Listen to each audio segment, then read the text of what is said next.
see, we are the light of God, and we need to make transformation of God, and we need to present God. So we need the Bible to social media. Shadia, and what I will make on near ordinary Bible to social media. Abia, or what a motive, or when you're born home by, into the Bible, what I know by. Also, we need Bamboo piano, also the Bible too. Social media make us say I'm for assassin. I say Kumasa coin.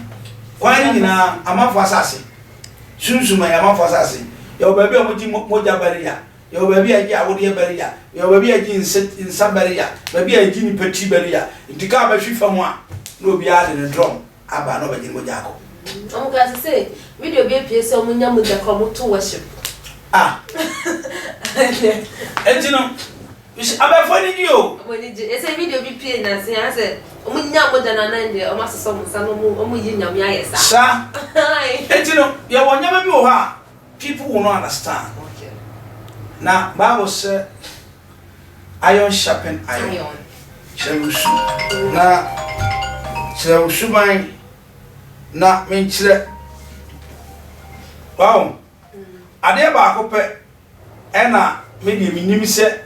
Nipa oya na wankasa wabisa ho se ne awoye bia no esefatana. So if you doesn't trust yourself, no wankasa no say social media no so amekon me mo me benye na mo se be ba koto wa me create message because ma me no on trust the bia on trust the bia any obi won so platform no. Somebody just said a Mexican platform in Mexico. So, we are not near my money, which is an Anama Brown. What is it? The woman is talented, bigger talented, and brilliant aspects. Or a brilliant, or a romantic woman, or a sexy romantic woman, woman, and or your appetizing. Wow, or your appetizing. Sexy and romantic and appetizing. Wow, say, no more ya connoissance. They are kind of your country. And I'm Mama Brown. The way I connoissance, Papa, you could tell how they. Oh, Debbie said you couldn't miss me get correct. Miss no more ya connoissance. Fish. What is it? Or your band who shop. And a set of fracture never come upon an Mama Brown, sir. Only you know when Chantal Fumbia. When we talk about African woman. She's one. Meeting up Pontin says the number one. She's an African woman. You share mommy Diana Hamilton and Hamilton. Yeah. Honestly, another woman or you romantic and sexy and appetizing. What is it? Samaria so now some come a tablet. Woman mena. University. Oh, me the old City. And I go 7 and home was in this. Oh, home answer. Oh, home answer. Now I know what I could invest in Pacho.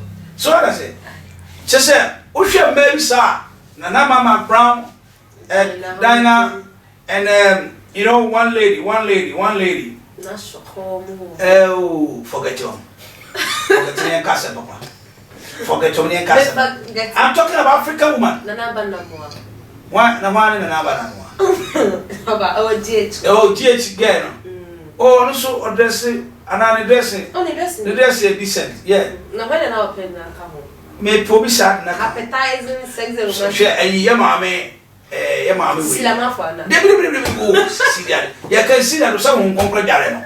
On Obisa, Uncle Yarobisana, you're finding a appetizing woman. And this sex, Debbie, although a romantic man, in the young first, I don't know what romantic man, Ghana, Debbie. Not yet, you mamma, Mamma Star. Yeah. Oh, ready. Yeah. Or see, Macassa mining in as a year, you're through Yame. A sample for an upper, or you're going to say you may ready. And Mamma knew was say, oh, him. She said, me permanent, Mamma Star, baby, will be a mission. Me penning such as people like that. We want them. Nay, you must send you from home. What is it? It is a who are you could be. we ko bi o ana do ko tutu ne bi na yes obi de obon sikani wi ko bi ana de je ne brother pisini ne pa ya ne kontumi aya no to here ni so e di ko bi o de ye like super yufu ani nkatin kwa ni adan kwa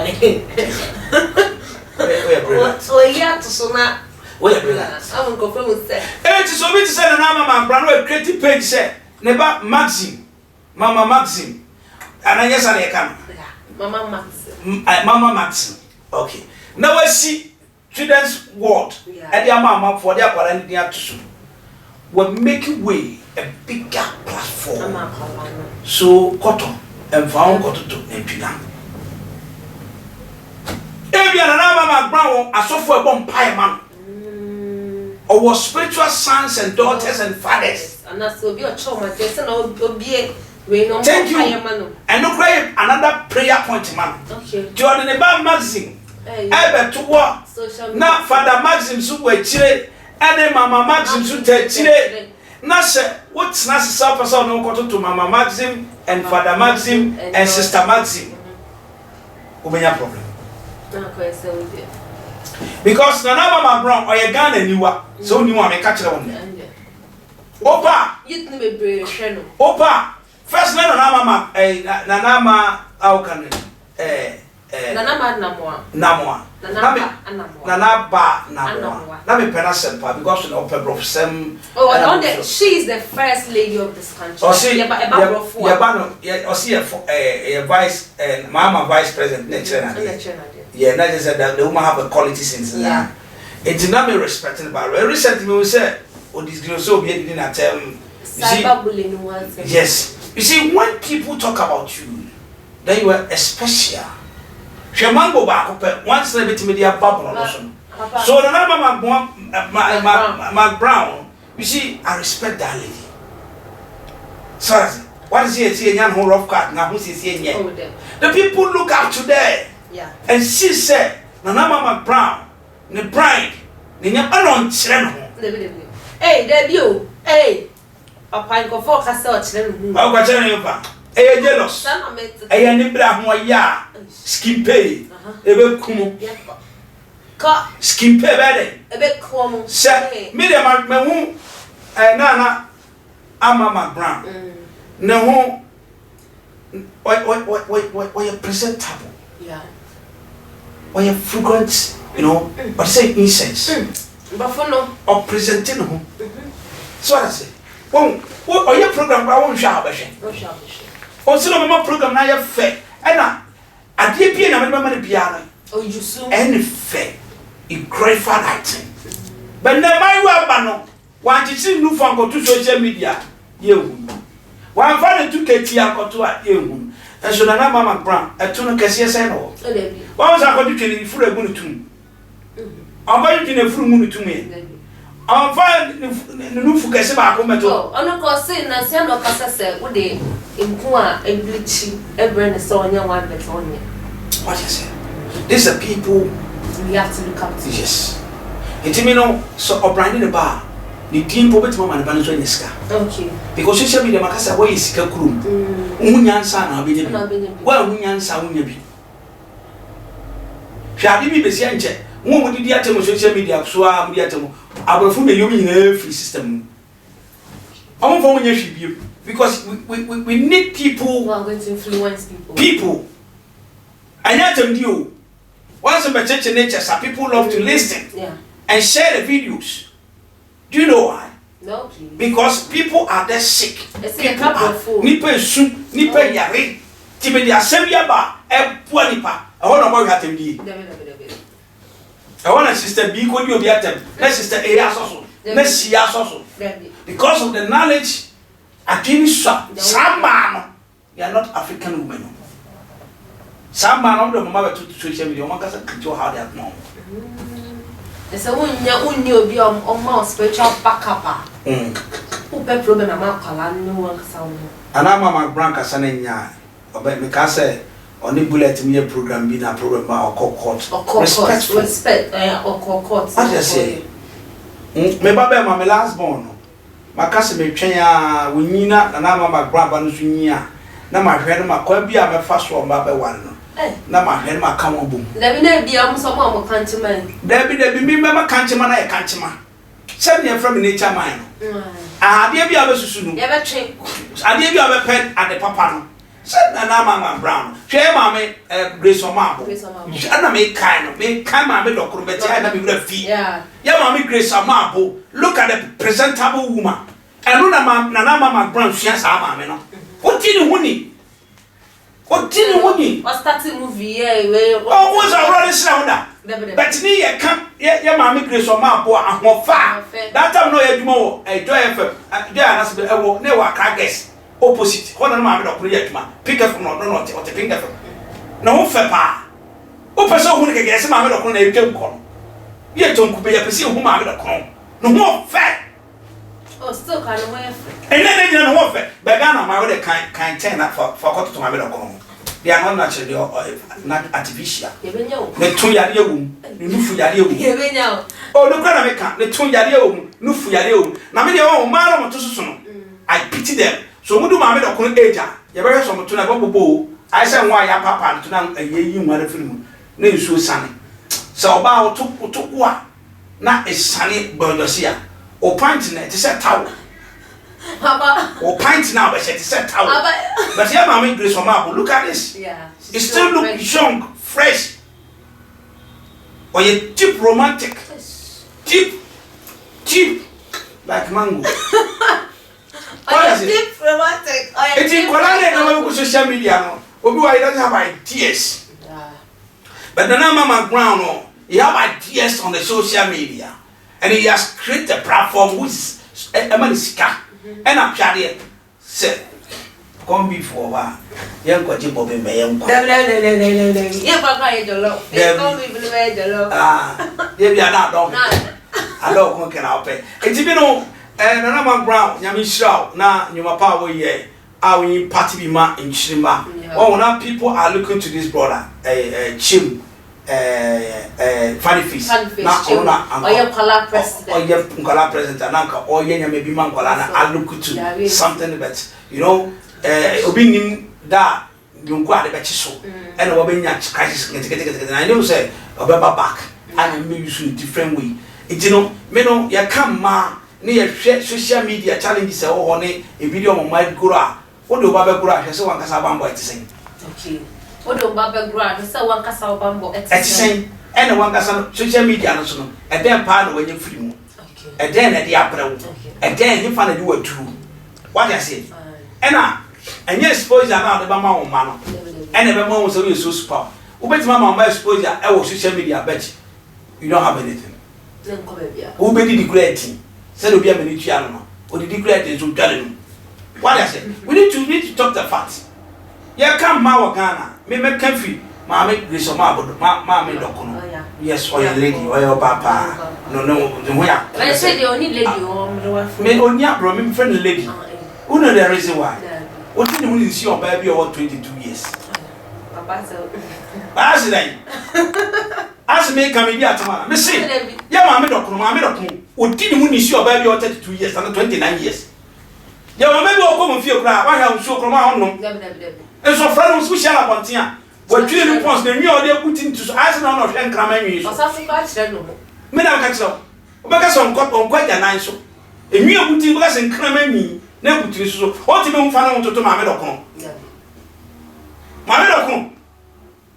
o pie o ha obi apa na hwe ni skin on sell you on breathing you on skin you natural me see na me tima mo bi ni ma na me tonku bi na me hwe ma ye se ma me dokun na be twam no na pe na keke me come na the cool school till no wa be fa na no school da what I say very beautiful woman she's still okay what I say na hwe bi adu no ya pon odi ne huni opunu ho e ma se Ghana e ma marijuana esisi so se no betwe no want ma me dokun because why say na boy with a gangra say na why she be oh say e na gangra yo wo ni pa na say na to why she boy be say now so wa ko shi abema what mean sie o o sisi na ma account o sinya ma brand means wo betimi no want to ma me dokon ma yenko na mama brown also you see or look up to Mama Lokon. You have the respect for the Mama Lokon.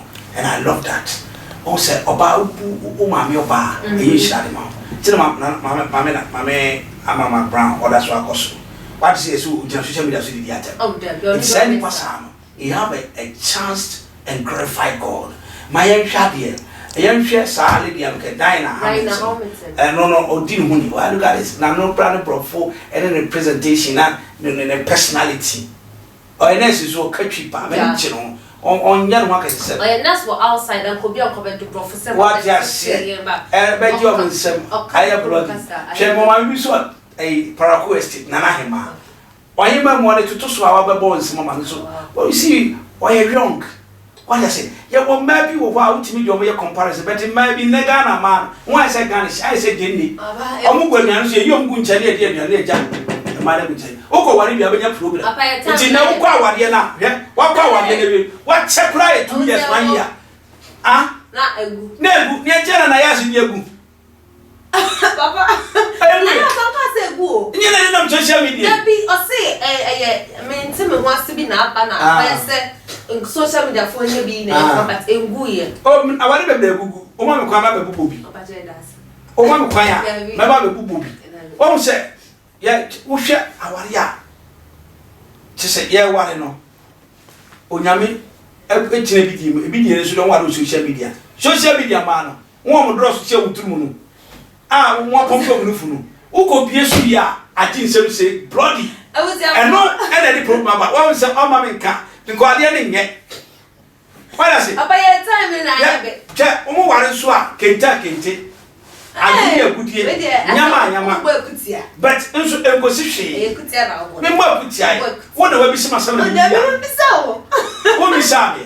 It's Yana making comments. Sammy Caso Biaco Yadi. Oh, there may come Namaya, come my social media somewhere. And I'm in short time of women.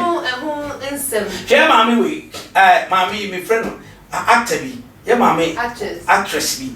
Only a cherubua. Oh, we're finishing. Omo taye I see a duana. Debi omo taye a program we sa insui a won si da won si. Oh, insulence who's my man taye omo timi ya movie wo da. Yeah, ono ma Ghana for crime be hu say yo we. Yes. Sama no. Yeah. Oyo ba odi ne hu. I check oyo advert bi ase ne mu aye dru bi. Yes. What you say? What tin hu ne ye kan ma. Ba bia wanyina do. And so, your mamma no presentables. Nana, mamma, to me about no, every woman in Mia. Who be so done any bar, who be so in choir or some choir. I say, you're choir open. I got 1 point. Dana, my baby, and a reverend wine. Wouldn't reverend wine. They're doing me yet. Me, it's a very low yet. Wouldn't be that yet. Wouldn't be the answer. Wouldn't be a so never for name. And I'm mean, what? Now, reverend one over. May who be that? How old are you? I'm my early 20s. 20s. And I only wouldn't reverend wine. And I mean, everyone is silver when I mean, we and come and can't be our mammy silver. I got to go to me and come and when you offer me. Offer me then. Oh, Papa, may your camera so. Oh, a table. What was that? Make kind of grow, Miss Offer me then. Oh, Papa. I need a plan. Oh, my dear, or see offer me on fire now. Maybe I offer get the bloody cocoa. And oh, and now I want to be covered of what? You offer when I am ya de brode kokko brode abre na yesi owadrum na ya chi apele sam no na ya chi mana ye brown ye wia na de ginger hwentia ene nyama nyina awo brode kokko na ye de abefra na ye de ngu kokko afra ye wia na ye de brode ahaban ahye da de chenim na ya so de gugu pot mu na ya titia de ni na wia na ye de siso na ya kata so esiso eno na wo wansa cake ba minimum fam. And I say, I'm quite well. That be, don't say, Matt. Okay, we don't need more from our miss of alcohol. By the way, what do you say? I love it. What do you more from? Oh, let me offer me there. Don't say, Papa. Hey, I did fie no ma me na atma entity ya dey entity me because on say akoye say o ma me nya bia na say wondi a me say me kwata ma me ba ko nchen and Mrs. Opoku and o chere me say ye ataju milk o chere me say ye apoprensa o adwani bi o wa to apoprensa entity so ya dey entity ha le ba chobu senfo ha eye namu a fantifo nua me ya fanti ya nua me atsumuni ana chimfo kra yi achimfo ni edi okay me bisa brother aduane ba ko me ndi body oni brother oh oni ya ba usa me ndi body ebunebunu kwa me sie yere sei ebunebunu enye ayi esno katikonto ejebo masuma o me bisa se ebunebunu kan ye yere sei so on the profo be techu no the profo techu no the profo techu we oti fa no ntum amegre so mapo there be no oh yeah didn't woman or so you need to go and learn. Yeah, so that is what go and learn. Benku kura no mugai bebre nim ka. Merci.